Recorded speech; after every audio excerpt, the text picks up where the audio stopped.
Eu agradeço a presença de todos que estão participando nesse debate que é de suma importância para a diversidade, num tema extremamente importante. Gostaria de agradecer em nome da Pró-Reitoria de Pesquisa e Pós-Graduação ao esforço da professora Luciana e poder trazer esse convidado. Hoje nós temos um trio de convidados de peso para discutir um tema extremamente importante, a medicalização em saúde mental na pandemia, resistências a partir da gestão autônoma da medicação, GAM. E a gente tem um prazer de ter um convidado que está lá no seu conforto da Espanha, professor Ángel Martínez,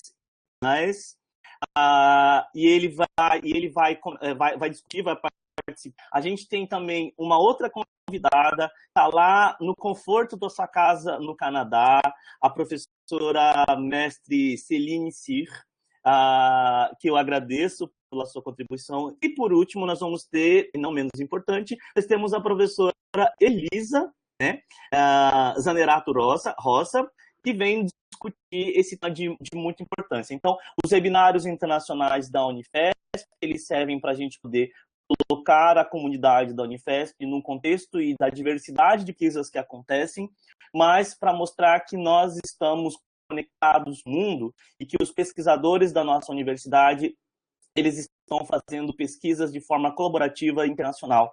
E é com muito prazer que eu agradeço a professora Luciana Surjos por toda a dedicação na organização e na oferta. A professora Luciana Surjos ela é a nossa anfitriã desse webinário, e ela vai mediar e depois ela vai passar as comunicações de como vocês que estão aí possam interagir com os palestrantes que estão aqui apresentando para vocês. A professora Luciana, ela é terapeuta ocupacional, doutora em saúde coletiva, docente do Departamento de Políticas Públicas e Saúde Coletiva, e ela é coordenadora da Câmara de Extensão e Cultura do Instituto Saúde e Sociedade.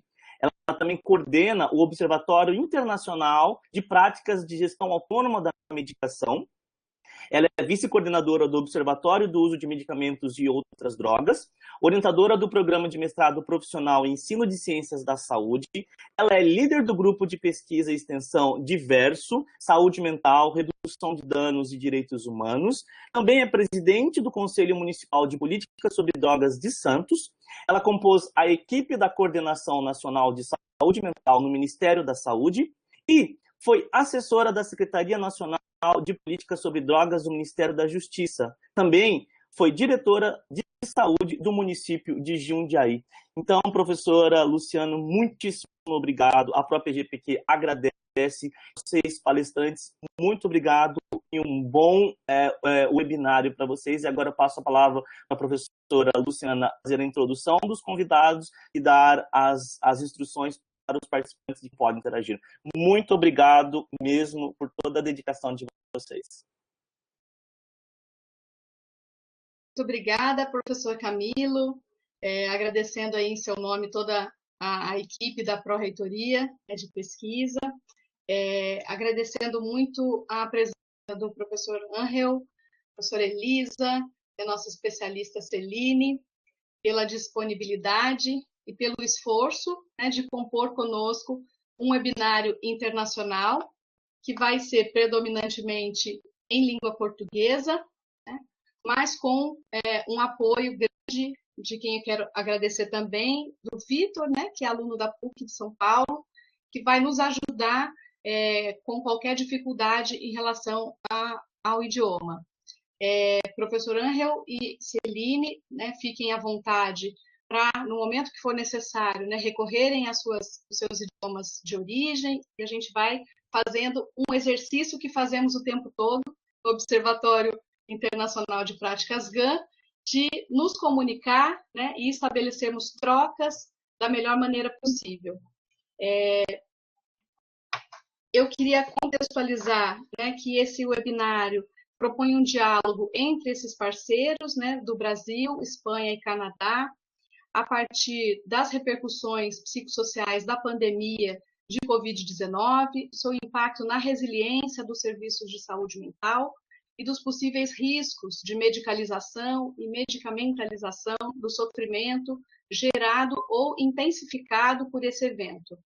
O objetivo ainda é compartilhar a potência da GAN, Gestão Autônoma da Medicação, como estratégia de fortalecimento e resistência às capturas medicalizantes e manicomiais. A gestão autônoma da medicação é uma estratégia de cuidado em saúde mental que promove a ampliação do protagonismo das pessoas que fazem uso de medicamentos psiquiátricos a partir do reconhecimento dos seus direitos de decidir sobre um tratamento que lhes convenha. A GAN foi formulada na região do Quebec, impulsionada pela insatisfação das pessoas com seu tratamento, seja pela pouca possibilidade de participação, seja pelo desconhecimento acerca dos seus medicamentos, seja pela piora da qualidade de vida, embora o tratamento, ou pelo desejo de viver sem tomar remédios. Para os praticantes da GAN, há conhecimentos que são técnicos e outros que advêm da experiência, e ambos devem ser considerados saberes necessários para a tomada de decisão sobre o melhor tratamento para cada pessoa. Há 10 anos, pesquisadores no Brasil vêm propondo estudos e ações de ampliação do acesso à GAN junto a serviços públicos de saúde mental, envolvendo estudantes, trabalhadores, pessoas em tratamento. E, mais recentemente, pesquisadores da Catalunha, na Espanha, iniciaram um processo também de adaptação, do seu instrumental para o seu contexto. O Observatório Internacional de Práticas GAN já convido a todos a visitar o nosso site, que já conseguimos incluir uma seção de tradução dos diferentes idiomas. Ele é uma iniciativa da Unifesp, Campus Baixada Santista, e desde 2017 envolve ações de ensino, pesquisa e extensão, ampliando as possibilidades de trocas de participantes dos 3 países, com vistas aí a dar visibilidade e favorecer o acesso ao que vimos produzindo em relação à estratégia GAN. Contamos com um acordo de cooperação envolvendo mais de 20 instituições e mais sistematicamente no encontro entre a Universidade Federal de São Paulo, a PUC de São Paulo, Universidade Federal de Santa Maria, Federal Fluminense, Federal do Rio Grande do Sul, Federal do Alagoas, do Rio Grande do Norte, Federal do Paraná, Unicamp, Associação Brasileira de Saúde Mental, Universidade Rovira Virgili, da Espanha, Universidade de Montreal, no Canadá. Contamos com um comitê de especialistas GAN, aos quais nomeamos gameiros, gamados, ganzeiros, que são pessoas em tratamento, trabalhadores, pesquisadores e estudantes. A Covid-19 produziu uma crise sociossanitária de dimensão mundial e, para o campo da saúde mental, desafia a ética do cuidado em liberdade, cuidado esse que certamente passa pela superação de práticas prescritivas e pela ampla participação das pessoas, coletivos, produtores de autonomia e garantia de direitos. Tenho a alegria, então, de receber hoje 3 parceiros do Observatório, o professor Ángel, que é professor titular de Antropologia Médica na Universidade Rovira Virgili, da Espanha, professora Elisa Zanerato, que é professora de Psicologia e do Programa de Estudos Pós-Graduados em Psicologia Social da PUC de São Paulo, e a Celine Cyr, que é pesquisadora e especialista na gestão autônoma da medicação do Quebec, no Canadá. Cada convidado terá de 15 a 20 minutos de fala, isso quando estiver chegando o final aí desse tempo, e posteriormente responderão às perguntas que poderão ser feitas pelos participantes pelo chat. Esperamos que seja um espaço de produção, como vem sendo, colaborativo, e que todos possam ter uma manhã e uma tarde conosco bastante inspiradora. Então, passando a palavra, então, para Celine Cyr, que inicia a nossa participação no webinário.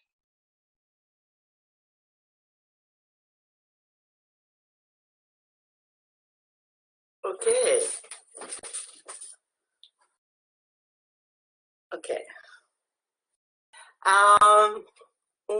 tenho pequena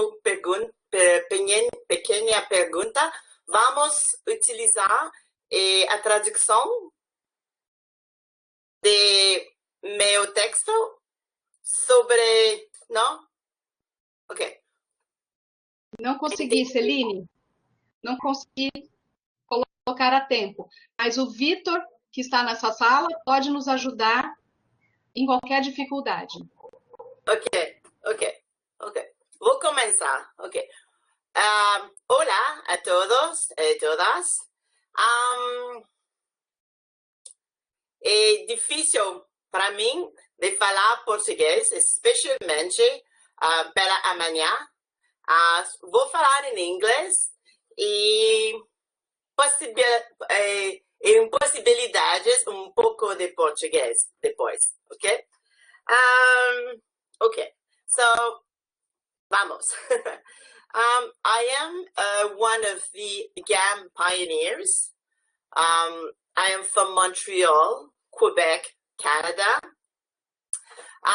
Quebec is a French province within mostly an English country, and we are just above the United States.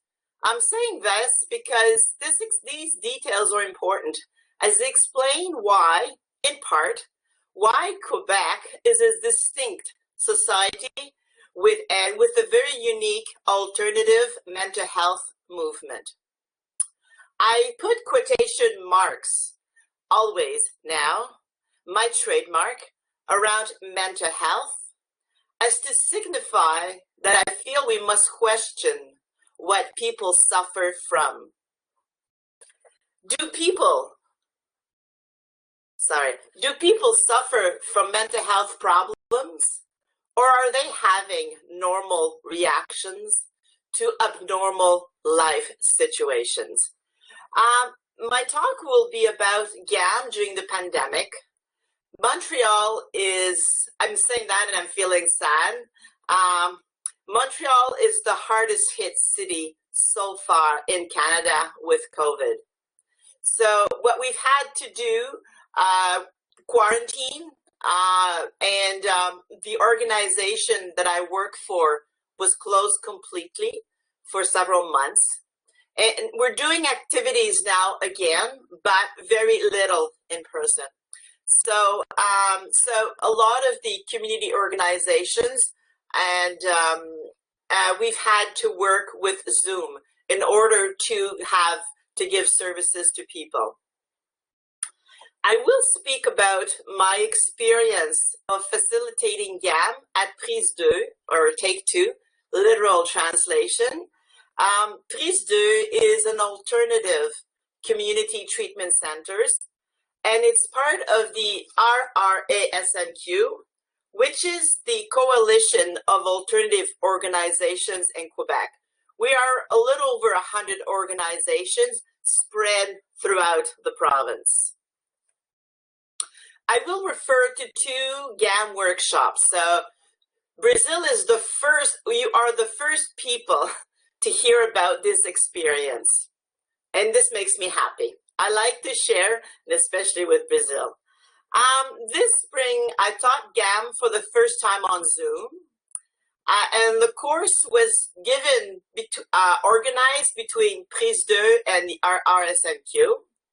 And this fall, right now, I'm giving a course at Prise 2, and it's given with people in the class and with people on a screen with Zoom. I go crazy when I teach the course, but now I'm getting used to it. But we're all crazy, everybody. and depending on the privileges that we have, we're able to not show it, okay? So anyway, you're starting to know how I see madness. So at Prise 2, we do GAM in different ways. We do individual follow-ups. So if somebody,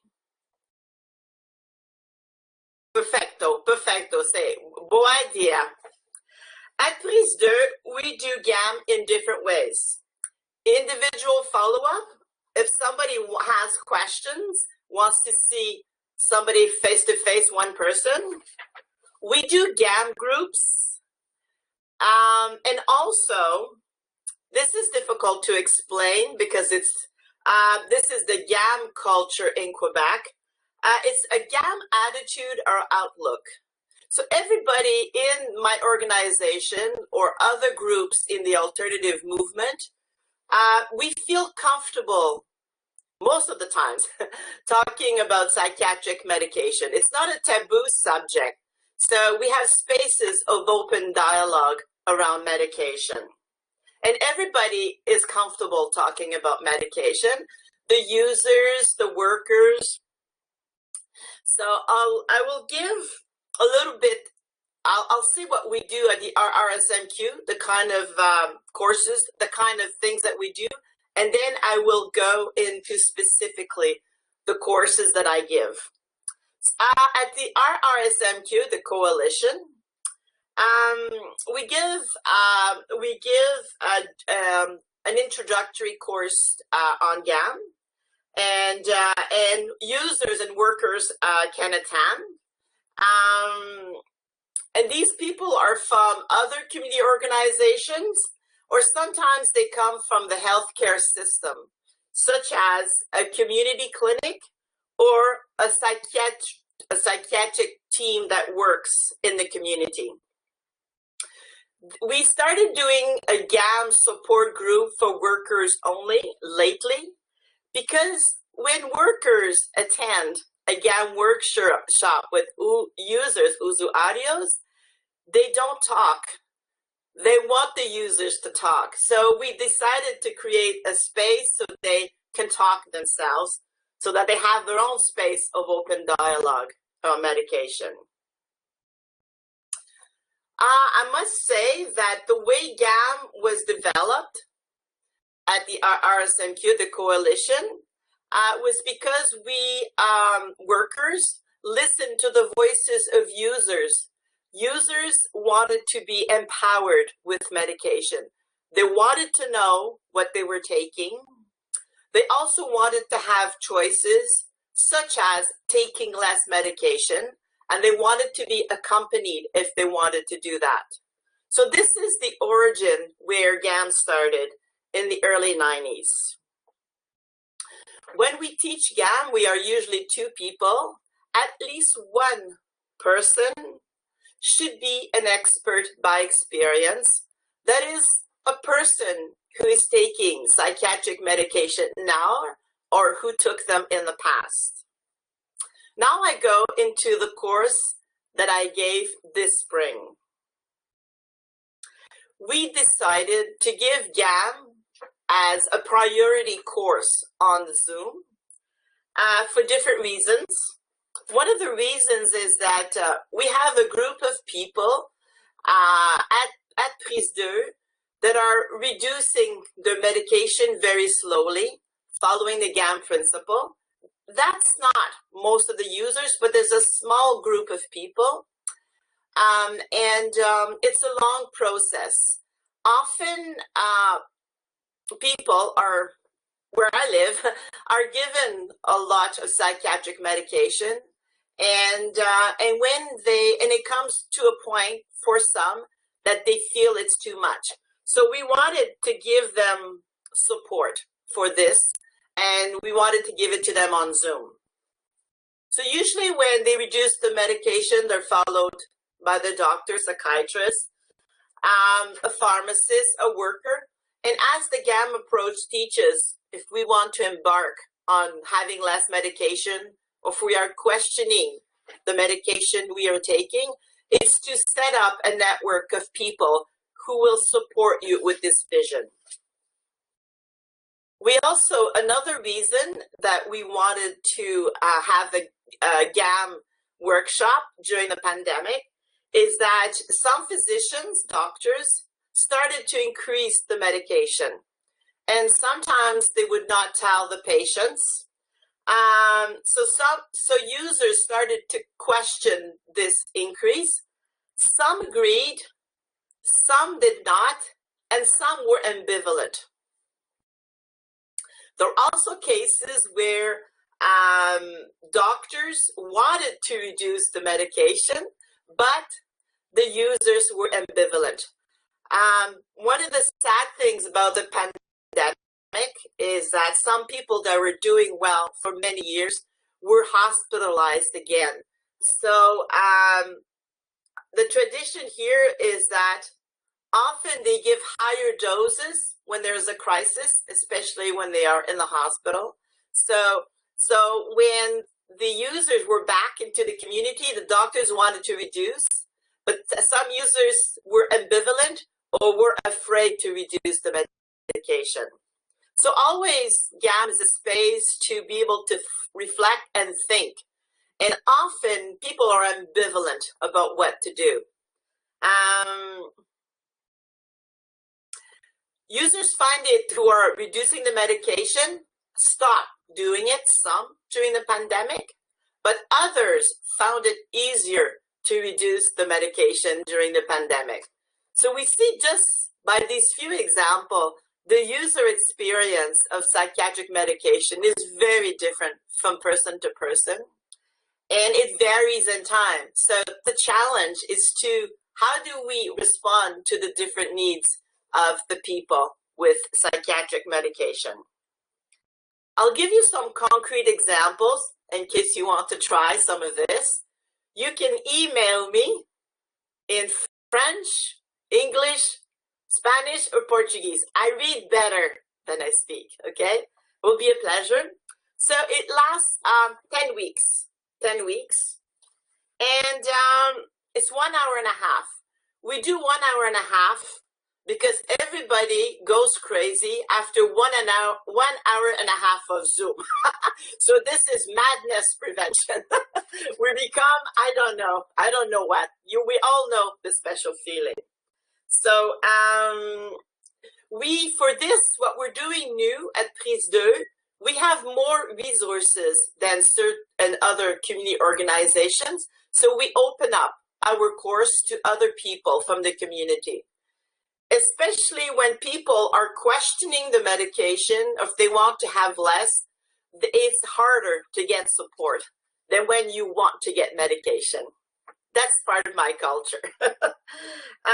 So the group is structured into 2 parts. The first half, and the way we came about organizing the course is because the participant asked us that. They want at least half of the course to be about sharing.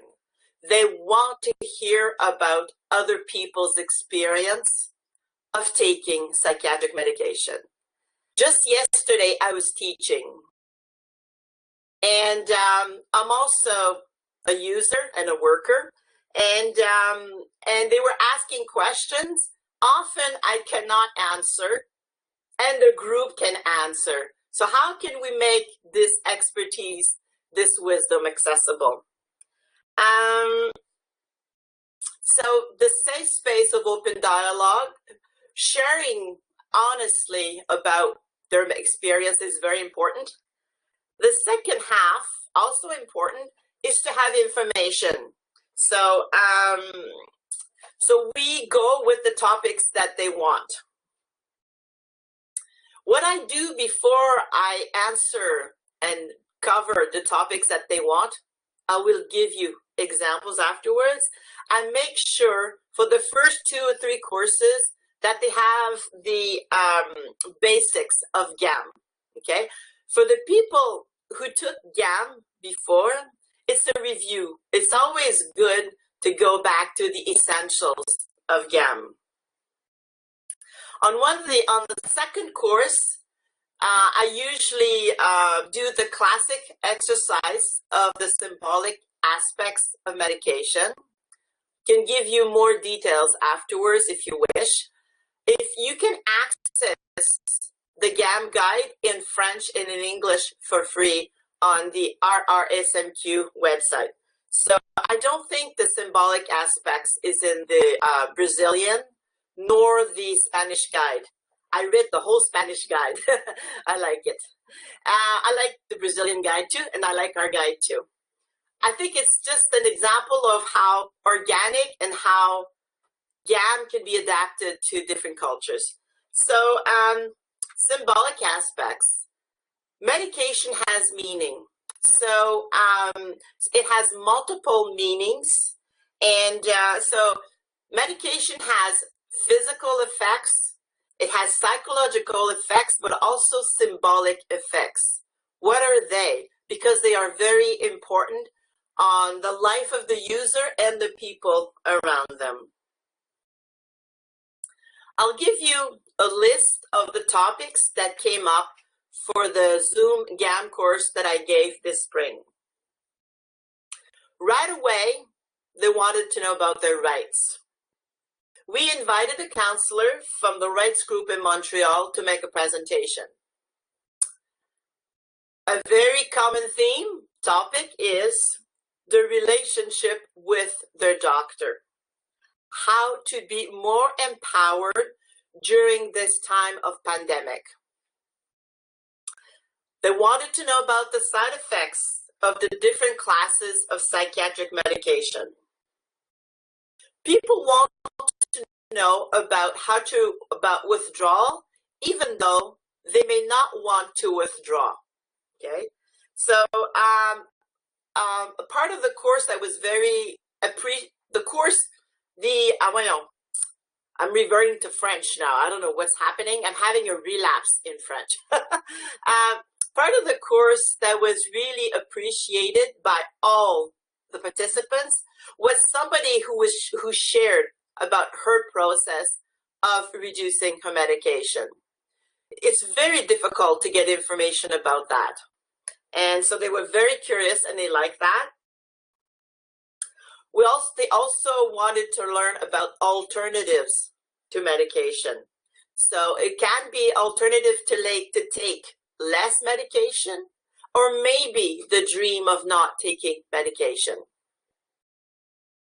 When people are on psychiatric medication, that's my research, there is a desire, a dream to never have to stop taking or not taking medication. So it's important to keep this dream alive, whether this dream or all our dreams become true or not. So we also, in the alternatives to medication, we found useful the concept of personal medicines of Pat Deegan. You can ask me questions more about that if you wish. We also went into the tool, Ferramenta, WRAP, the Wellness Recovery Action Plan. How can we use WRAP tools during this pandemic? We did that, and we also discussed the unique experience of taking psychiatric medication during COVID-19. It's a different reality for everybody, so of course it affects it. We talked about the difficulty of attribution. For example, if I am feeling sad now, is it because of the pandemic? Is it because I'm being quarantined? Is it because I cannot go to Prise 2? Or is it the return of depression? Or is this caused by the new medication that I'm taking? So attribution, trying to figure out what's going on, is very important. That's what users say. They also wanted to talk about stigma. The challenges of doing GAM online. Medication and GAM are a delicate issue, and it's harder to see how people are reacting to what's being said, to what I'm saying, or also what the other participants are saying. So I make sure that the nuances of GAM, because GAM is about nuances, okay? I make sure that they are not lost because I'm doing GAM on Zoom. The principles are important to transmit. People should not stop the medication suddenly.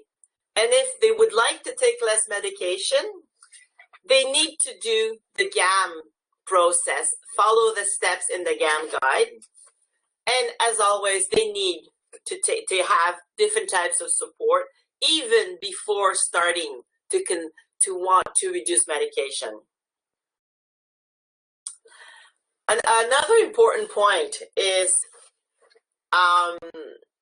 it's not because people in the group are reducing, some people are reducing the medication, that you personally need to reduce. It's not a competition who can reduce or the fastest or not. And it's not, GAM is not about reducing, it's about having choices and being able to know what is best for you. The challenge with GAM Online is to be very structured. As I said, we do it in 1 hour and a half, or else we go crazy, including me, okay? So I structure so that people have time to talk. People want to talk about their experience. So if I have 15 people, I tell them, I says we have 30 minutes, we are 15, you each have 2 minutes. We are 10, you have 3 minutes. And I use my clock, okay? And I'm not used to being very structured like that, but for me, I found the best way so that it's fair. And you know what? The participants got adapted to it right away, even faster than me. Our users are great adapters. We should not forget that. They had difficult lives, they have difficult lives, so they are good at adapting. But we should still try to make their lives easier.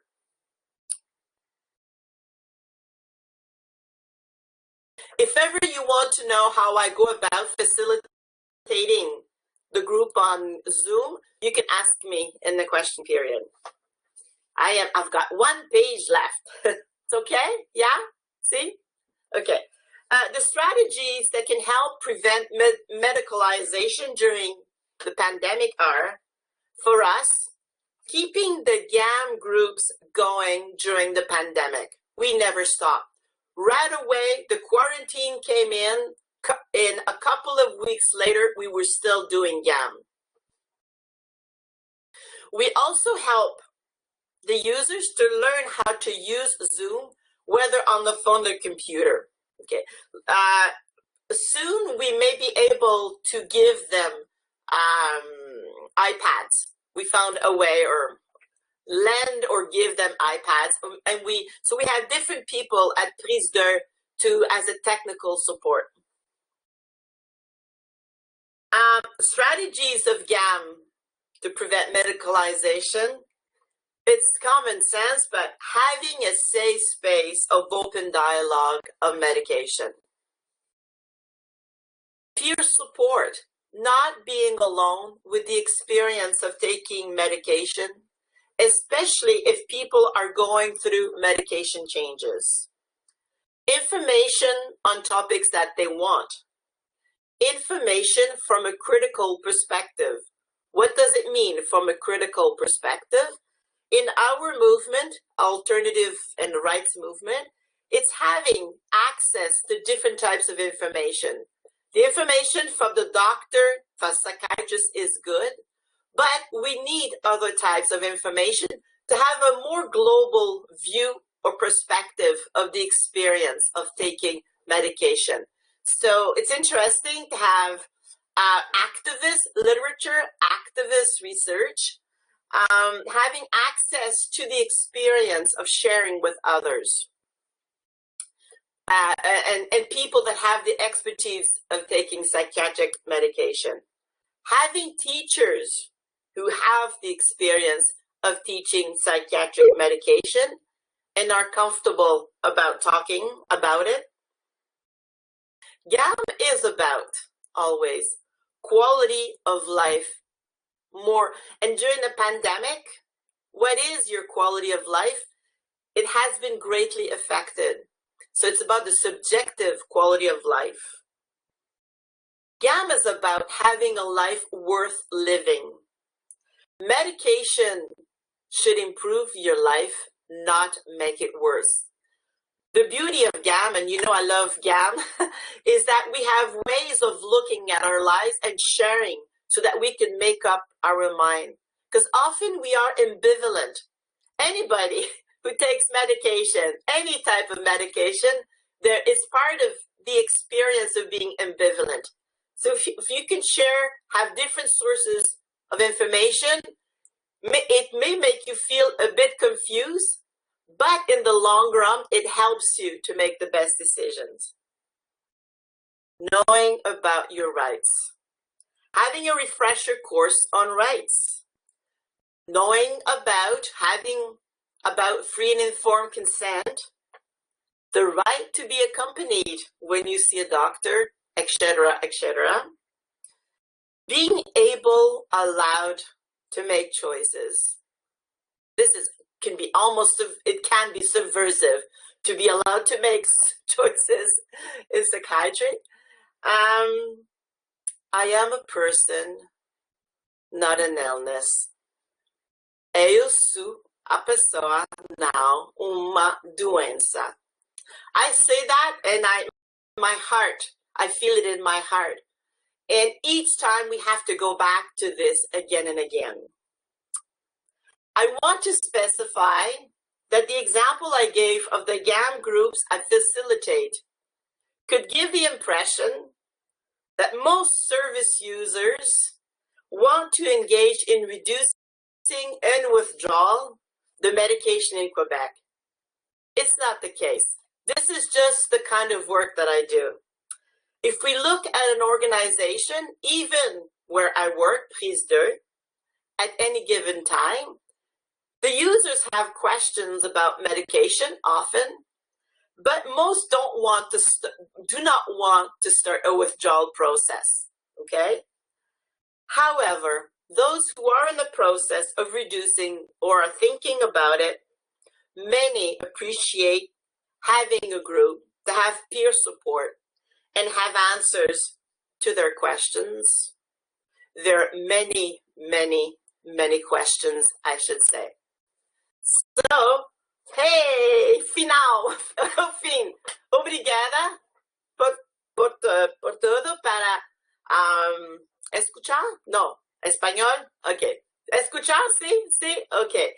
And c'est ça, a bit of French. Thank you, obrigada, merci.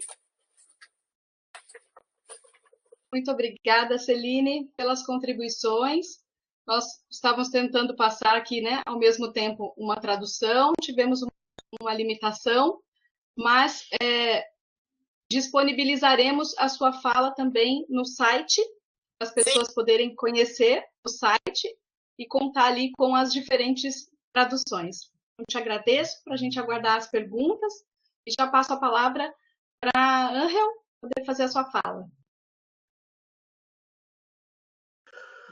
Bom dia, amigas, amigos, boa tarde aqui em Barcelona.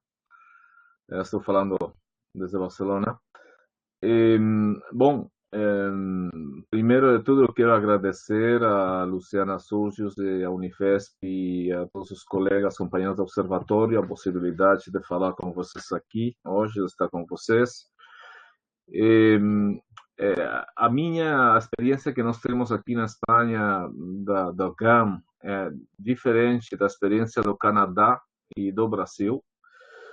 Estamos em um momento que eu gostaria de ter o material, a informação que Celine explicou muito bem sobre o desenvolvimento do GAM no Canadá, mas aqui estamos iniciando o processo, né?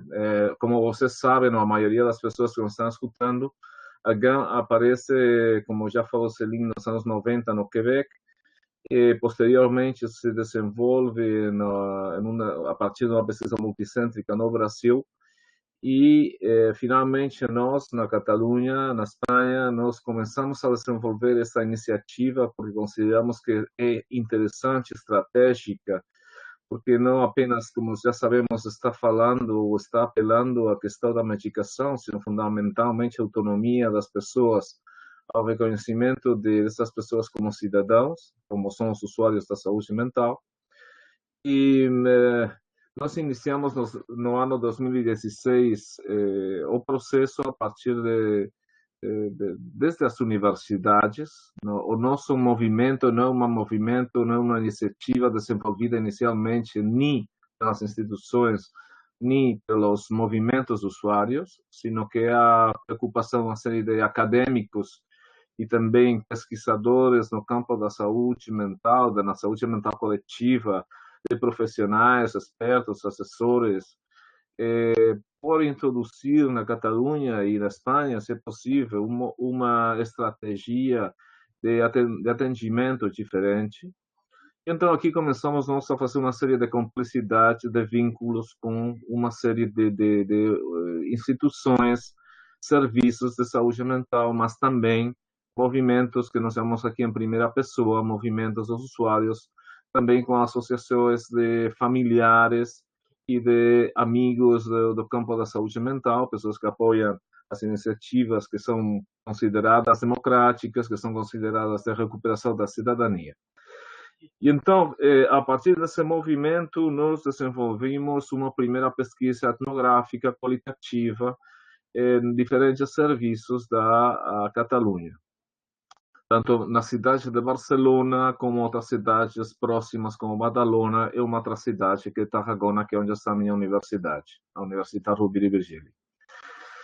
Então, como resultado dessa pesquisa etnográfica, nós encontramos uma série de problemáticas de comunicação entre os três coletivos aqui principais, que são os usuários, por um lado, os familiares e os profissionais.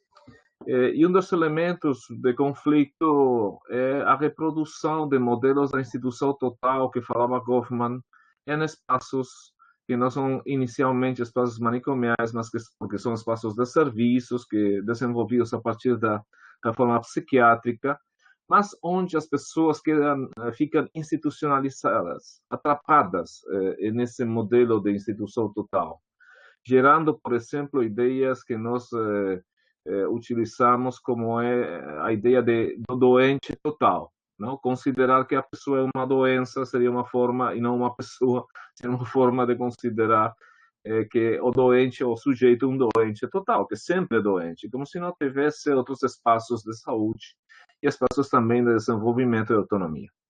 Mas também aparece um espaço entre as cuidadoras, entre as caregivers, que principalmente são as mães, as mulheres, onde aparece também esse elemento totalizante que é o cuidado total, que é o cuidado às 24 horas com o sujeito, onde também essas mulheres e homens, em alguns casos, ficam atrapados, ficam capturados nessa lógica totalizante.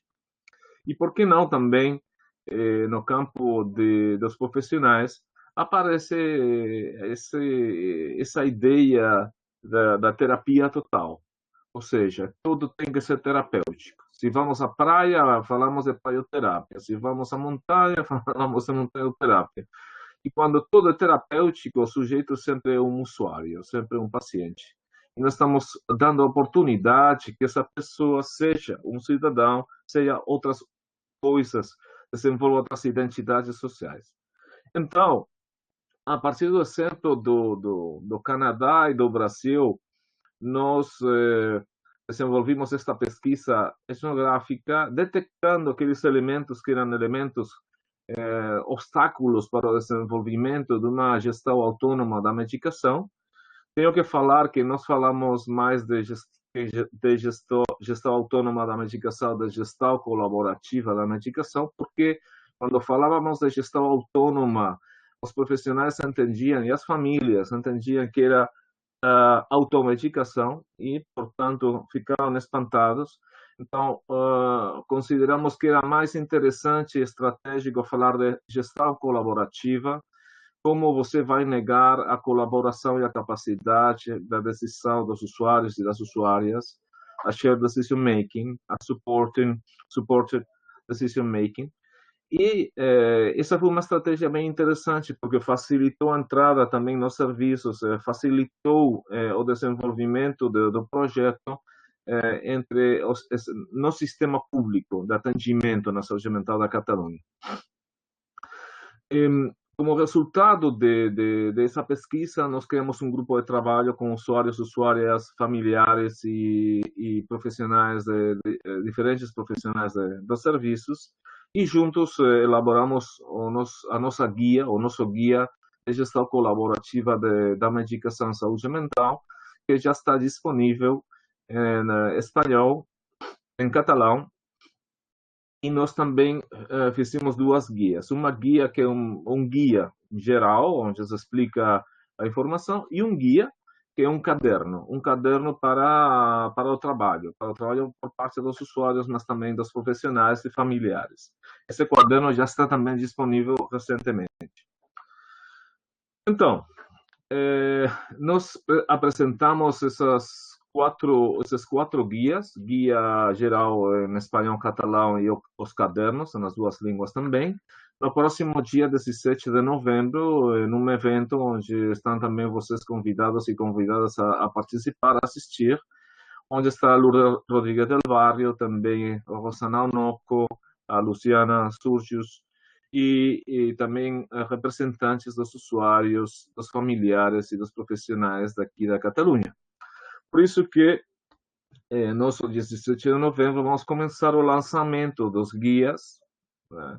Já estão disponíveis, mas temos que fazer toda uma campanha de divulgação, de disseminação, de conhecimento entre os serviços, entre os profissionais, e portanto, estamos iniciando o processo, né? Não temos a trajetória do Canadá, do Brasil, não temos a trajetória que vocês têm. Nós gostaríamos de estar falando já de grupos, de resultados com os grupos, de que tipo de depoimentos vão emergindo, vão aparecendo por parte dos usuários, que problemáticas ante o contexto da pandemia. Mas alguns elementos eu gostaria de considerar que são importantes. Primeiro de tudo, é que a saúde mental, como já sabemos em muitos países, é a Cinderela, né? Recebe muito pouco orçamento comparativamente com o que é o orçamento da saúde. Você fala usualmente em 2% do orçamento da saúde apenas para a saúde mental. Isso significa que em períodos de pandemia, os governos e as instituições políticas o que fazem é dar mais dinheiro enquanto de orçamento para a saúde física, orgânica, que para a saúde mental. Mas eles estão percebendo que precisam, que é necessário fortalecer também a saúde mental, não apenas a atenção primária, não apenas as unidades que nós chamamos de curas intensivas nos hospitais, mas também a saúde mental, porque está se aproximando uma pandemia, né? Também na saúde mental, de depressão, ansiedade, principalmente, tentativas de suicídio, problemas de insônia, problemas diversos de sofrimento psíquico e sofrimento social, que estão aparecendo como consequência da pandemia, mas também dos efeitos econômicos da pandemia.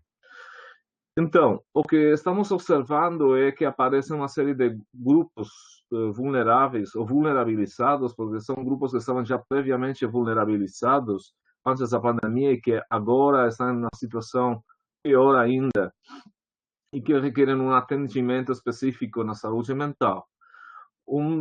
Desses grupos, o grupo principal dos afetados pela pandemia são as pessoas idosas. Pensem vocês que temos tido uma alta mortalidade nas residências para pessoas idosas.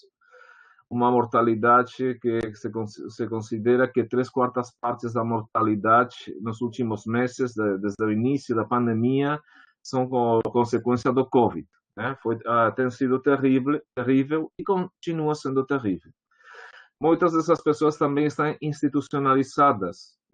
As outras estão morando sozinhas. Então, temos o problema da solidão, da dificuldade de mobilidade. E também, muitas vezes, como consequência das restrições da mobilidade derivadas do lockdown, temos o problema das mortes em ritual. Mortes que não podem ser, não se pode ser elaborado, ou como se fala em português, agora não me lembro, o duelo, o dol, Luto. O luto pela perda das pessoas estimadas, das pessoas amadas, queridas. Outro grupo bem interessante é o grupo das crianças e jovens. Aqui não temos tanta mortalidade, mas temos uma precarização das condições de vida das crianças pobres, das classes desfavorecidas, que tem aumentado quando as famílias estão em desemprego. Também a escola estava fazendo um papel bem importante de solidariedade, de coesão social. E quando fecharam as escolas, agora abriram de novo, mas quando fecharam as escolas, também determinados serviços de apoio, como o tipo acesso ao comedor, acesso à comida saudável, isso foi já limitado. E, por outro lado, os jovens estão também sendo, em alguns setores, culpabilizados como um dos propagadores do vírus, né? Como consequência dos encontros, porque não tem, às vezes, espaços para lúdicos, espaços para o desenvolvimento das relações que são tão importantes na época da adolescência. E outro grupo é o grupo sensível, grupo com diversidade funcional. Na Espanha, se calcula que 100.000 pessoas não podem sair da sua casa. E outras pessoas com discapacidade ou diversidade funcional, melhor dito, moram em residências, onde a pandemia gerou uma alta mortalidade. Na Espanha, a principal mortalidade foram nas residências para idosos e nas residências para pessoas com diversidade funcional, e residências com pessoas usuários de saúde mental, que também existem, ou usuários com problemas como seria deficiências cognitivas, problemas cognitivos, fundamentalmente. Outro grupo são os migrantes. Grupos que principalmente são migrantes, são trabalhadores estacionais que vêm a colheita da fruta. Por exemplo, na Catalunha tem uma província que se chama Lleida, onde eles trabalham e estavam morando este verão na rua mesmo, estavam dormindo na rua em condições infra-humanas, condições que atentam contra a dignidade humana. Também entre esse coletivo, ainda que não são exatamente imigrantes, são filhos de imigrantes, muitas vezes são o que nós chamamos os menores extutelados. São aqueles menores que, quando chegam à maioria de idade, 18 anos, têm que sair da instituição e ficam sem pai, sem família, sem ninguém. E existe um problema de acompanhamento desses sujeitos, dessas pessoas. E em condições de pandemia, isso está sendo bem difícil mesmo. Temos também as pessoas sem teto. Em Barcelona, metade dos sem teto são de fora da cidade. E uma terceira parte são imigrantes que não estão legalizados, não têm documentação. Pensem vocês que 1 de cada 3 pessoas sem teto de Barcelona não era sem teto antes da pandemia. Portanto, que 1 de cada 3 significa que temos um aumento de 30%, que é bem preocupante. Também, outro grupo sensível são as mulheres vítimas da violência de gênero no âmbito doméstico. Se calcula na Catalunha que durante o primeiro mês do lockdown, de confinamento, 572 homens foram detidos por violência doméstica. Estes foram aqueles que foram detidos, que se conhecem nas estatísticas, mas com certeza que existe isso mais grande, né? Existe um número muito maior embaixo deste indicador. E, finalmente, outro grupo sensível são aqueles que já eram usuários da rede da saúde mental, onde observamos que, num momento de grande necessidade de modelos não medicalizadores, o que encontramos é uma grande dificuldade para implementar modelos baseados em outro tipo de atendimento, de atenção psicossocial. É por isso que escutava com muita atenção o que falava a Celine, né, no sentido de incorporar o Zoom, incorporar também elementos de comunicação por internet nos diferentes serviços. Mas, na verdade, que sim que é verdade que tem sido desenvolvido o atendimento virtual em grande parte dos serviços, mas não completamente em todos os serviços da atenção em saúde mental públicos.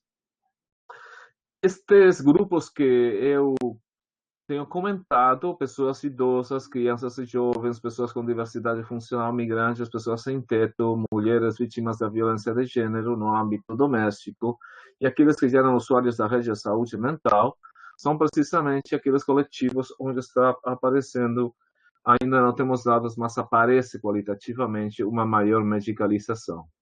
Então, o dilema agora aqui é como nós podemos construir, a partir do GAM, a estratégia GAM, como podemos desenvolver pequenas comunidades de atendimento, mas que sejam pequenas comunidades também de afetos, porque a solidão é um dos elementos mais importantes, principalmente quando falamos de pessoas idosas ou pessoas que já estão morando sozinhas e que ficaram absolutamente isoladas durante a pandemia. Agora estamos na segunda onda, no início da segunda onda, com um aumento espetacular de novo, fechando os bares e restaurantes. Toda a Europa continental, penso que UK está mais ou menos na mesma situação. No caso da França é conhecido, no caso da Alemanha também o aumento tem sido espetacular. E estamos nisso, mas o nosso projeto de desenvolvimento do GAM foi, de alguma forma, obstaculizado por esta pandemia. Estamos tentando por todos os meios disponíveis e com a criatividade e o suporte, o apoio dos diferentes coletivos, já seja que falemos de usuários profissionais como familiares, de ainda assim desenvolver o Guia GAM e desenvolver esse modelo, que é um modelo que aporta elementos bem interessantes para fortalecer a coesão social, fortalecer a autonomia e voltar para o sujeito essa condição de pessoa, de sujeito e, portanto, de cidadão. Mas também tenho que falar que temos muitas resistências que têm a ver com esse excesso de medicalizador e essa perspectiva mais biomédica, onde a mensagem que estão enviando é que agora não é momento para isso, agora é momento para medicalizar, é o momento da emergência sanitária. E que se expressa em muitos campos, mas um dos campos é que orçamento para pesquisa e para desenvolver iniciativas piloto, como seria iniciativas como o GAM, não estão sendo considerados porque a prioridade são outros temas. Eu estou já bastante cansado de afirmar que na saúde mental nós sabemos muito pouco do sofrimento psíquico e que a única coisa que temos ante essa falta de certezas não é aquela de impostar a certeza, sino principalmente de ser vínculo, né? De ser laço, de ser relação. Mais vínculo e menos certeza seria, para resumir, o que estamos tentando desenvolver aqui. Muito obrigado.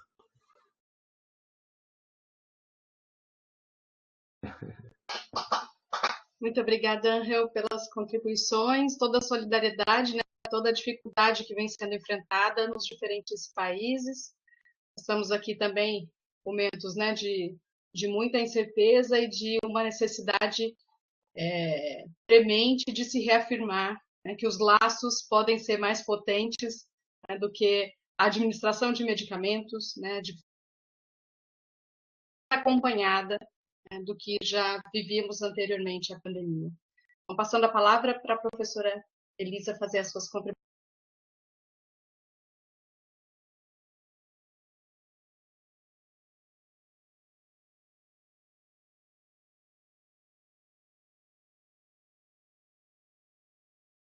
Agora foi, né? Eu desliguei, mas acho que postei 2 vezes. Então, bom dia. Queria dizer da minha alegria de estar aqui com os colegas da Espanha e do Canadá, com quem a gente tem construído essa experiência do observatório, né? E dizer que acho que minhas reflexões derivam aí de construções e discussões que temos feito coletivamente no Brasil a partir de uma pluralidade de experiências espalhadas pelo país, que a gente vem compartilhando, e o espaço do observatório tem sido fundamental para isso, né, em torno da estratégia GAN. Eu acho que inicialmente, dialogando aí até um pouco com o contexto trazido, né, da Espanha e com as reflexões sobre as demandas de saúde mental que derivam, das questões de saúde mental que derivam desse contexto, queria localizar que no Brasil a gente vive há muitos meses uma tragédia, né? O Brasil sem dúvida, um país no qual a questão da pandemia se intensifica e se concretiza a partir da questão da desigualdade social, como a principal questão que a gente enfrenta no nosso país, né? O Brasil é um dos países mais desigual do mundo, e a gente enfrenta a pandemia num contexto de desmonte das políticas públicas, de desmonte de políticas conquistadas de acesso a direitos nos últimos 30 anos, né?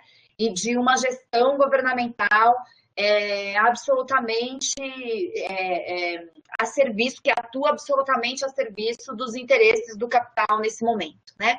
Numa absoluta irresponsabilidade, descompromisso com a defesa da vida.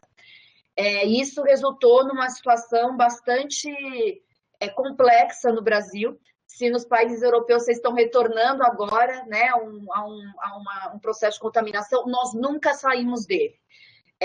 A gente tem uma curva no Brasil que é uma das aberrações mundiais, uma curva em que a gente mantém há muitos meses, se mantém há muitos meses num pico de mortes, né?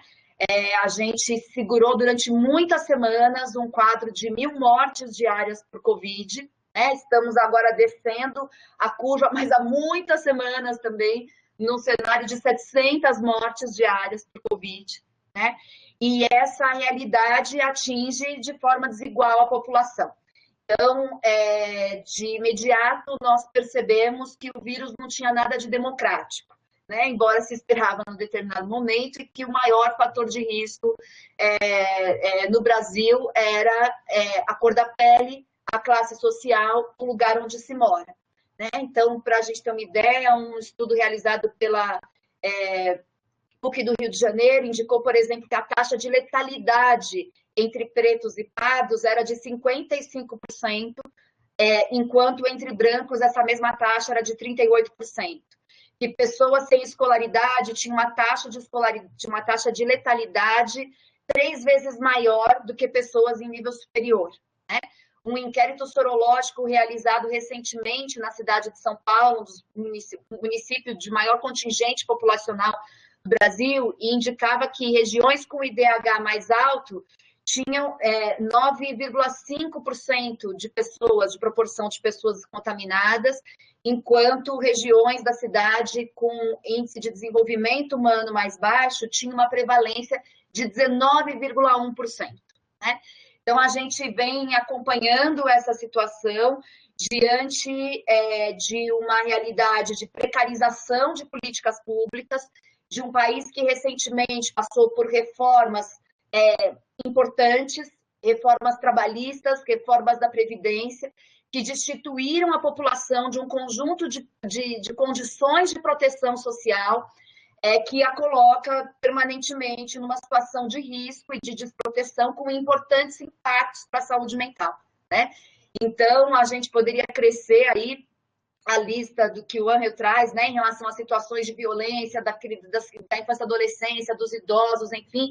A gente poderia acrescentar no Brasil a situação, por exemplo, dos trabalhadores informais, que não têm qualquer condição de proteção, né, em relação ao trabalho, de uma população que nunca pôde fazer adesão às orientações de isolamento social, né, considerando territórios em que o contingente de pessoas que habitam uma mesma casa é altíssimo, né, pessoas que têm que se deslocar em transportes públicos, nunca puderam parar de trabalhar, pessoas que não têm acesso à água, né? Nós vivemos territórios em que nós fomos fazer ações de redução de danos nos territórios, levando água e sabão para as pessoas higienizarem as mãos, em que as pessoas dizem, nós vamos beber água, porque a gente não tem água para beber, né? Eu não posso desperdiçar água lavando a mão. Então, essa é a realidade que a gente vivencia no Brasil, com, portanto, uma preocupação muito grande em relação aos impactos disso do ponto de vista da saúde mental, né? Acho que vou resumir, assim, a questão da realidade da pandemia no país para, então, colocar a questão da assistência à saúde mental nesse contexto, né? Nós construímos no país, há mais de 30 anos, um importante processo de redirecionamento da atenção à saúde mental, no combate às instituições totais, e numa perspectiva de ampliar estratégias de cuidado comunitário, cuidado territorial, cuidado que prime pela autonomia, pela participação comunitária, enfim, né? Esses serviços, eles, entendemos, são essenciais nesse contexto, né? E, apesar de essenciais nesse contexto, eles foram absolutamente desconfigurados diante da realidade da pandemia. Né? O que estou querendo dizer com isso? Estou querendo dizer que os protocolos relativos às medidas de prevenção fez com que o modo de funcionamento, as práticas desses serviços comunitários fossem muito transformadas, né? E grande parte desses serviços também sofrendo ataques de um processo de desmonte dessas políticas de saúde e saúde mental. Né? Recentemente, os colegas aí que são de outros países, não sei se acompanharam essa cena, o nosso ministro do Meio Ambiente, numa reunião ministerial, usa a expressão que vamos aproveitar a pandemia para passar a boiada, né?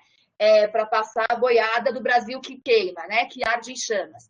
E a gente tem usado essa expressão para dizer que são muitas boiadas que vão passando no contexto da pandemia. Então, o desmonte dessa política de saúde mental também pega carona no contexto da pandemia, né? E a desconfiguração dos serviços vai impulsionando uma série de medidas de transformação dos modelos assistenciais desses serviços. Impossibilitando ou dificultando a perspectiva de um cuidado territorial e comunitário que vem se sustentando às custas de muito esforço dos trabalhadores. Né? Por exemplo, há muitos meses, muitos serviços, a gente tem uma diferença, né, regional muito grande, mas muitos serviços comunitários no Brasil estão impossibilitados de fazer atividades grupais, né? E, portanto, daí a indicação dos atendimentos remotos e tudo mais. Ocorre que grande parte da população atendida por esses serviços não tem acesso aos recursos e às possibilidades para o atendimento remoto.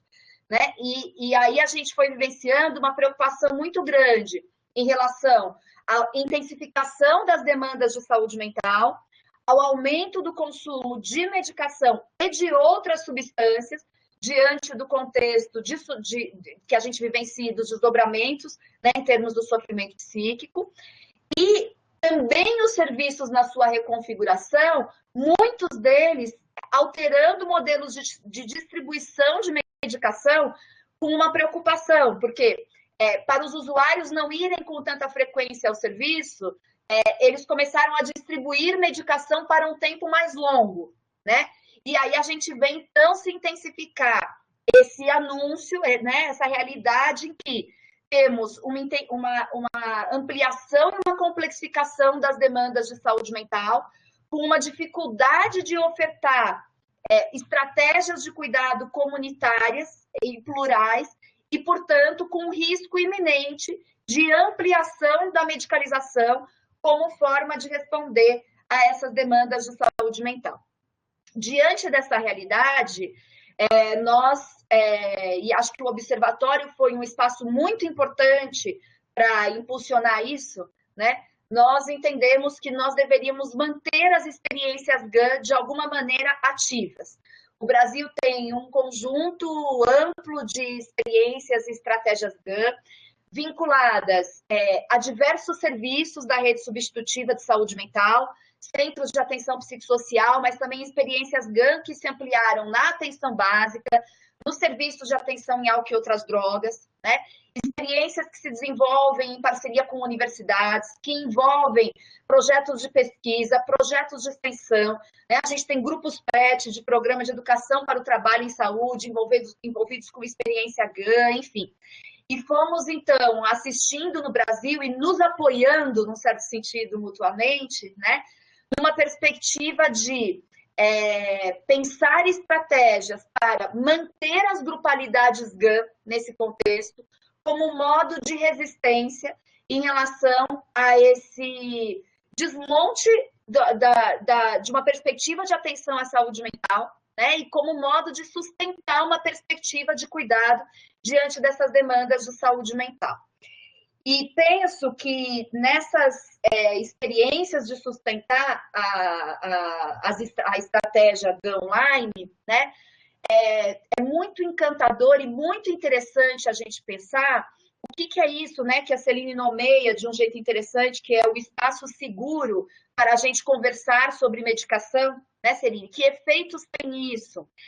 E que efeitos tem isso em relação a algo que o Angel traz também, do ponto de vista da constituição de uma grupalidade atravessada ou sustentada, talvez, pelo vínculo, pelo afeto, que se mostrou algo essencial para a continuidade das estratégias GAN no contexto da pandemia, né? Estou querendo dizer com isso que, assim, percebemos que para as pessoas que participavam das experiências GAN, retomar os grupos GAN online era muito importante, né? Foi para elas, foi recebido com muito entusiasmo, né? Foi muito bem recebida a possibilidade desse grupo, que inicialmente ficou um tempo suspenso, poder, então, retomar seus encontros, ainda que de forma remota, né? Sem dúvida, nós fizemos um esforço, como colocou a Celine, de mediação, porque muitas pessoas precisavam de apoio, inclusive para usar as ferramentas online, né? E vivemos, Celine, até hoje as dificuldades, muitas vezes, de mediar os encontros online. A gente quer saber, sim, as suas dicas sobre como faz quando a gente tem uma parte das pessoas presencialmente e uma parte das pessoas online, né? Esse é um desafio da gestão dos grupos online. Mas a gente tem aí um conjunto de outros tantos desafios na mediação dos grupos online. Um desses desafios é que parte das pessoas que compunham os grupos GAN não conseguiram se manter nos grupos GAN online, né? E essa é uma questão que se coloca para nós. O que significa continuar, que impactos teremos, né? Da continuidade de uma grupalidade que se dá de forma fragmentada, que deixou alguns para trás, e que deixou alguns para trás também como expressão, algumas vezes, das desigualdades, muitas vezes das desigualdades, porque algumas pessoas do grupo não têm como acessar, não têm a internet para acessar, né? E uma pergunta que a gente se coloca é importante, vamos sustentar o GAN online, né? Mas o que a gente faz com essas pessoas que não estão podendo entrar nos espaços, nos grupos GAN online, enfim, né? Essa é uma questão. Outra questão que a gente tem se deparado com o quanto esse espaço protegido, né, Celine, de diálogo sobre a questão da medicação, é muitas vezes invadido por essa modalidade online, né? Invadida, por exemplo, pela pessoa que vive junto, né, e que passa, então, a compor junto, de alguma maneira, aquele espaço. E essa invasão pode ser uma invasão positiva, interessante, potente, de ampliação, né, da discussão da medicação, mas muitas vezes também uma invasão violenta, a depender dos laços constituídos naquele grupo familiar, naquele espaço de pertencimento do sujeito, né? E no modo como se dá também a gestão da medicação a partir dessas relações familiares ou a partir desses grupos de pertencimento, né? De todo modo, em muitos territórios, a gente tem, em muitos serviços de saúde mental, pelo menos aqui em São Paulo, na nossa experiência, o que a gente ouve os trabalhadores dizendo é que os grupos GAN foram os únicos grupos que a gente conseguiu manter de forma online, né? Nenhum outro grupo do serviço a gente tem conseguido sustentar de forma online, e os grupos GAN são os únicos grupos que nós mantivemos de forma online. E acho que isso nos faz pensar, né? Nos faz perguntar o que é que caracteriza a constituição da grupalidade, que tem possibilitado, com todos os desafios, essa sustentação dos encontros online, né, e do espaço sobre a questão da autonomia, da medicação, enfim, por meio dessa modalidade, né?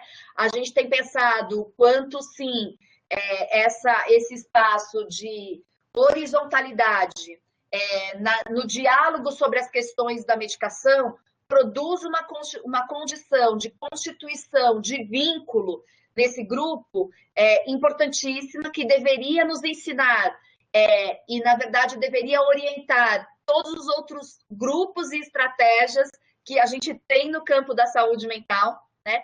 Mas que muitas vezes é difícil sustentar dessa forma. E que não à toa a gente consegue sustentar isso quando a gente toma a medicação como um tema, né? Quando a gente toma o desafio de fazer essa prática cogestionária, essa prática horizontal, essa prática compartilhada a partir da medicação, da questão da medicação, né?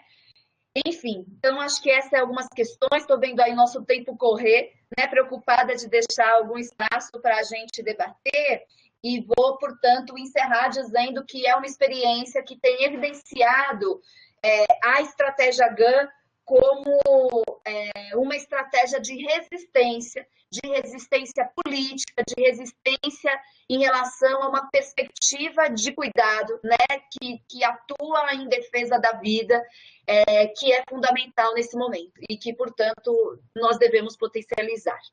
Então, acho que é isso, Luciana, e coloco aí à disposição para o diálogo. Obrigada, Elisa, pelas contribuições, fazendo coro contigo, né? Nesse momento a gente foi descobrindo no Brasil até a grande mídia se deparar com o tamanho da nossa desigualdade, se deparar com a força que tem um sistema público de saúde que seja universal, né? Se deparar com um questionamento da função do Estado, né, frente à garantia de direitos das pessoas, mas nos preocupamos muito até com as medidas que vão ser tomadas, né, para responder a esses agravamentos, né, da situação advindos da pandemia.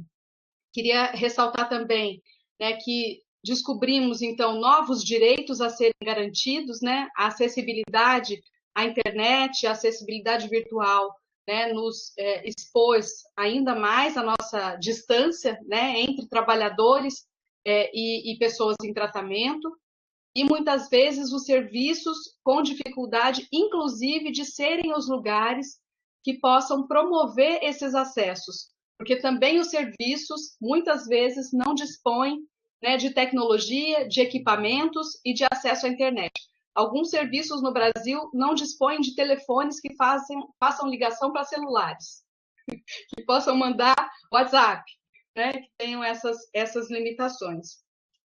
E apostamos também aqui em Santos na abertura de novos grupos GAN virtuais. Então, arriscamos a possibilidade de inaugurar um outro espaço de encontro, mesmo não contando com um vínculo anterior, né, de um espaço de encontro aberto, juntando trabalhadores, estudantes, né, e usuários dos serviços que têm esse acesso à internet, né, e que poderiam acessar aí virtualmente os grupos. Estamos muito felizes com a repercussão desses grupos virtuais, mesmo considerando que as pessoas não tinham esse vínculo anterior.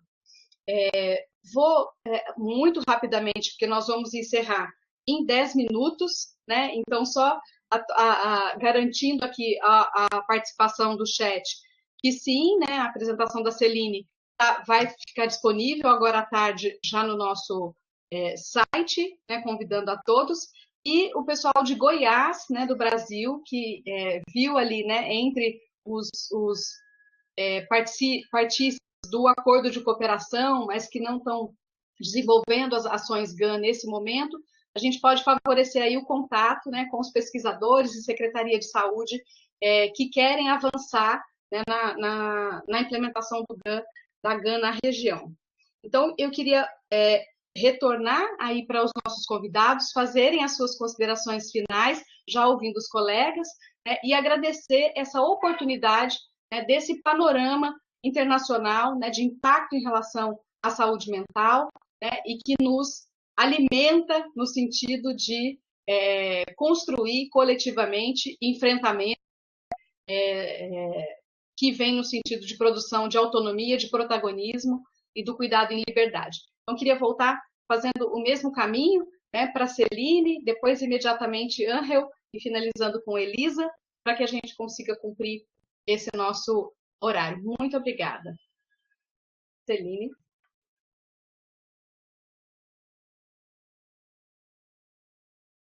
Celine, poderia fazer suas últimas contribuições. Difícil de compreender. Vou pedir ajuda do... Ajuda. Vou pedir para o Vitor nos ajudar. Deixa eu ver se eu consigo liberar o Vitor aqui para nos ajudar. Vitor? Sim, estou aqui. Eu posso mandar pelo chat ou falar aqui pelo microfone, qualquer coisa. Pode falar, por favor, Vitor, com Celine, para ela fazer as últimas contribuições e nos ajudar se ela quiser. Sim, ela pode fazer como ela preferir, ela pode falar em inglês e eu posso traduzir para o português. Eu acho que isso, já pode pedir para ela. Ajude ela a entender, Vitor. A gente está pedindo para ela fazer as considerações finais. Sim. Hi, Celine. They're asking you to make your final considerations. Okay, that's what I was not sure. Okay, everybody will okay, got it. Okay, got it. Thank you. In English? Okay. By listening to Angel, Martinez, and Elisa, what was going on in my mind, how to maintain the safe space of open dialogue around the issue of medication, but also wider than that. The safe space of dialogue around the impact of the pandemic on people, for users, you know, what is their reality? We've had some examples in Quebec, Canada, where people are afraid of users during the pandemic. So we've seen instances of control in hospitals in different places. So I like the word of Elisa, resistencia, because when people are afraid, the stigma and the prejudices and the discrimination goes up. Okay, so I think this is a big challenge. I'm speaking from a North American point of view, and by listening to the two of you, I feel sad because your situation are worse than here in Montreal. So I feel sadness. So how do we carry on resistance when we are sad and overwhelmed by the situation? How do we, usuarios are strong, but we need, even though they are strong, they need support like everybody. Everybody needs support during the pandemic, everybody. And so how can we get, how can I say, they have resources, they know how to live in difficult times, and it would be a really nice opportunity to hear their voice in our society and in the community. How to live when you are quarantined, you are poor or poorer, and when you don't have many contacts with people. They have some answers, many answers. And so how can we get them to participate in our society, to help, to contribute, to make it better? And I think one thing that's positive from the pandemic is that everybody is getting crazier. Okay? It's difficult on everybody. So I think people will understand more what it is to suffer, And I think this will make it possible, maybe an opportunity for people to touch their hearts more and be more in solidarity with people that suffer. I think something like that is happening in my country. I'll give one example.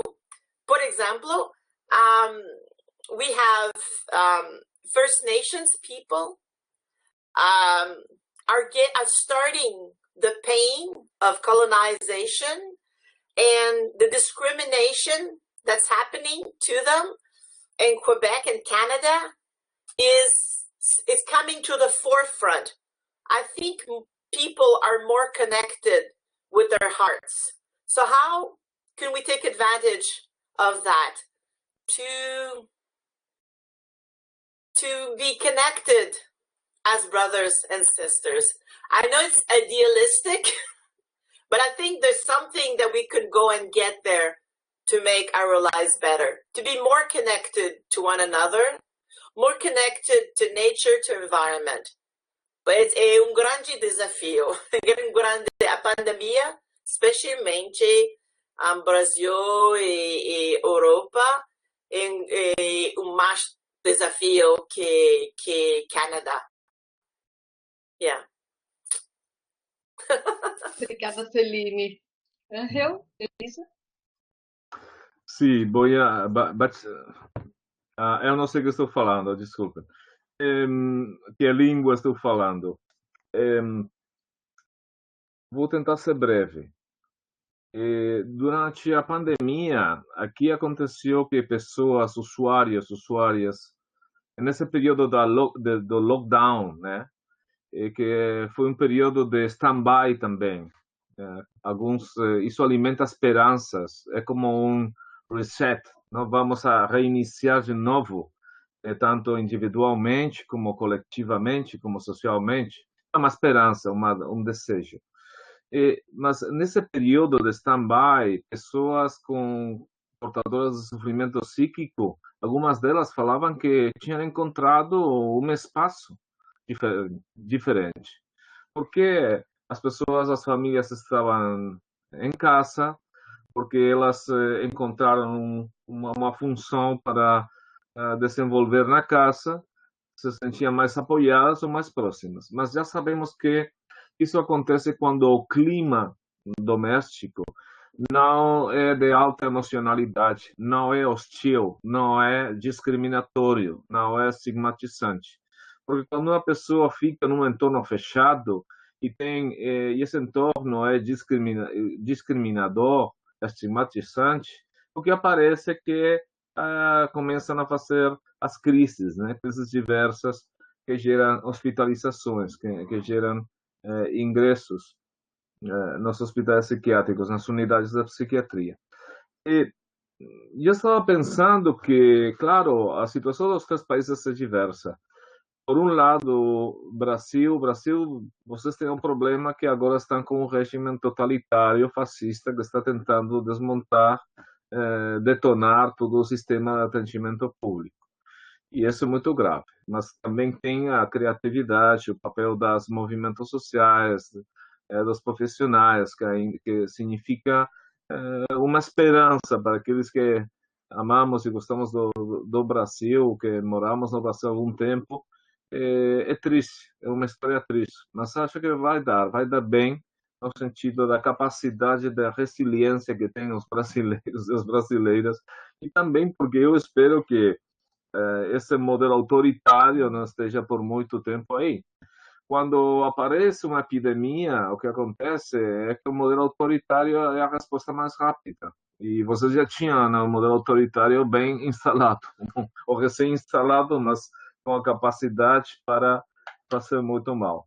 Nós temos outro modelo, o modelo próprio dos sistemas liberais europeus, da Europa continental, mas o que acontece, o problema, o desafio, o challenge, é muitas vezes que as administrações públicas te falam, não, sim, claro, nós estamos interessados na autonomia dos usuários, mas eles, na verdade, muitas vezes o que querem é uma mudança de superficial. Não querem mudanças importantes. E esse é um desafio para nós, porque quando nós falamos da importância do GAM, das práticas GAM, eles entendem, mas por outro lado ficam assim atentos e reativos à possibilidade de detonar o sistema de público. É um sistema que está baseado mais hoje em dia, atualmente, na desconfiança dos profissionais, com modelos, indicadores econômicos e economicistas, que na criação de vínculos.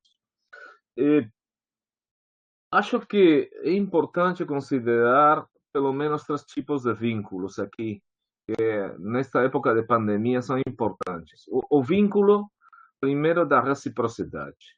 É um vínculo entre iguais, horizontal, que é necessário. E que as práticas GAM estão incorporando, faz parte da natureza das práticas GAM. Esses vínculos da ajuda mútua, da reciprocidade. Por outro lado, está o vínculo terapêutico, mas que é diferente do vínculo da reciprocidade. E o vínculo terapêutico tem que ser um vínculo, como fala um dos usuários, o Marcos, representante de Rádio Nicósia, representante dos movimentos em primeira pessoa, que tem que estar associado a essa terapia, tem que ver pessoas, não doenças, voltando à imagem que Serine nos está colocando.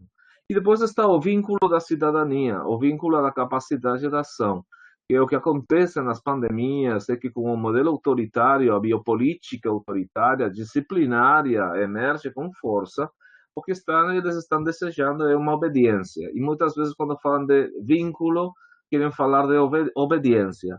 Pessoas obedientes, respondendo às diretrizes políticas. Então, nós estamos em um momento complexo, mas eu tenho também eu quero ter esperança de que este momento, este reset, não, este reinício que nós estamos vivendo, vai dar alguns elementos para fortalecer pelo menos a reciprocidade, para reconhecer que os sujeitos não são doenças. Acho que é importante porque se alguma coisa temos que aprender, provavelmente, é que temos que atender primeiro às necessidades das pessoas e não às necessidades das coisas. E muitas vezes, principalmente nas políticas, se fala de coisas, abstrações, mas primeiro são as pessoas. Obrigada, Angel. Elisa? Então, muito bacana ouvir os colegas, porque acho que trazem a perspectiva de que a realidade tem contradições, né? E, portanto, tem possibilidade de transformação, de movimento. E aí, sem dúvida, acho que nessa experiência dura que a gente está vivendo, espaços de solidariedade têm se constituído, né? Organizações de coletivos que representam, sustentadas no apoio, né? A Serine usa a palavra apoio, acho que é super importante, podem representar, devem representar ao longo da história a construção das saídas que precisamos, né? Das transformações que precisamos, enfim. Acho que as experiências GAM têm sido experiências de apoio e de solidariedade. Os grupos GAM têm se constituído como espaços de apoio e de solidariedade, né? daí a sua importância. Uma coisa, Lu, que eu fico pensando, e acho que o quanto aqui na nossa realidade, né, por todas essas dificuldades que a gente diz também, que você destaca também da desigualdade do acesso remoto, o quanto a gente deve talvez dar um salto também na direção de pensar como que a gente expande a experiência GAN para além do online, consideradas as condições nesse momento. A gente tem uma equipe aqui em São Paulo que chegou a pensar como levar a GAN nas visitas domiciliares. Né? Então, sem a possibilidade de sustentar os grupos GAN, que produção de material a gente pode ter para levar a estratégia GAN, a perspectiva GAN em outros desenhos de atenção territorial. Então, acho que isso é uma coisa interessante, né? E importante da gente pensar, e acho que, em última instância, diz como é que a gente diz desse desafio do momento, que é como sustentar apoio, solidariedade, coletividade, né? Neste contexto que vai desmontando as estratégias que nós temos, que são para nós conhecidas, de constituição dessas redes de apoio e solidariedade. Eu queria só, para finalizar, dizer que quando a gente pensou em fazer esse debate, a gente pensou em fazê-lo nessa data em alusão ao Dia Mundial da Saúde Mental, que foi dia 10 de outubro, né? E eu gostaria que a gente acabou falando disso aqui diretamente, mas eu queria fazer a menção, porque nesse momento muito se fala sobre uma pandemia de doenças mentais no mundo, vou chamar desse jeito, né? A OMS, a ONU, né, lançou um relatório dizendo que vivemos uma crise mundial de saúde mental e a gente tem aí, em âmbito mundial, essa discussão que estamos todos afetados por esse contexto. E acho que tem algo importante na ideia, não somos doenças, somos pessoas, que é no sentido de apontar que a gente possa recusar uma pandemia, que é uma pandemia de doença mental, né? Há uma crise mundial importante que produz em sujeitos concretos experiências importantes de sofrimento, e nós devemos olhar para esses sujeitos e para os sofrimentos desses sujeitos, na relação com as suas condições concretas de existência, recusando a ideia de que há uma pandemia de doenças mentais. Estou usando a palavra, emprestando aqui a palavra pandemia. Acho que esse é um enfrentamento importante. Assim, uma preocupação relevante em relação à questão da saúde mental em âmbito mundial, e é importante que a gente não reduza essa leitura a uma leitura de patologias que se expandem, que a gente possa falar de quais são os sofrimentos desse tempo, os sofrimentos dos sujeitos desse tempo histórico nas diferentes realidades que a gente tem pelo mundo, para a gente poder, então, construir boas saídas e boas alternativas, boas respostas em relação a esses sofrimentos. Porque a leitura das patologias nos levará à medicalização em massa. E não é essa a resposta e não é esse o caminho que a gente quer. Então, acho que é isso que eu queria dizer para terminar. Finalizando, então, agradecendo imensamente essa parceria, né, que se estende e esperamos que se faça resistente por muito tempo, e convidando todas e todos que possam acessar o site, localizar ali os parceiros mais próximos, né, dos seus territórios, para poder fazer conosco esse esforço de ampliar as práticas aí colaborativas, cogestivas, solidárias e de resistência. Um beijo imenso para vocês. Até a próxima Encontro GAN.